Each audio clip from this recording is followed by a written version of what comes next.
nikto, opakujem, nikto netlačí Slovensko preč zo životného priestoru, ktorým je Európske spoločenstvo.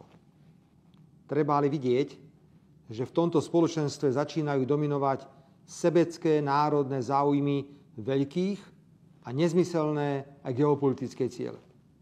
A na druhej strane ignorovanie potrieb menších. Vo svetovej politike absolútne platí, že je úplne jedno, či sa slony milujú alebo bijú. Vždy trpí tráva. Ja si neželám, aby Slovensko bolo takouto trávou, ako to vidíme v týchto dňoch pri zastavení tranzitu plynu cez Ukrajinu, čo bude mať drastické dopady na nás všetkých v Európskej únii. Len nie na Ruskú federáciu.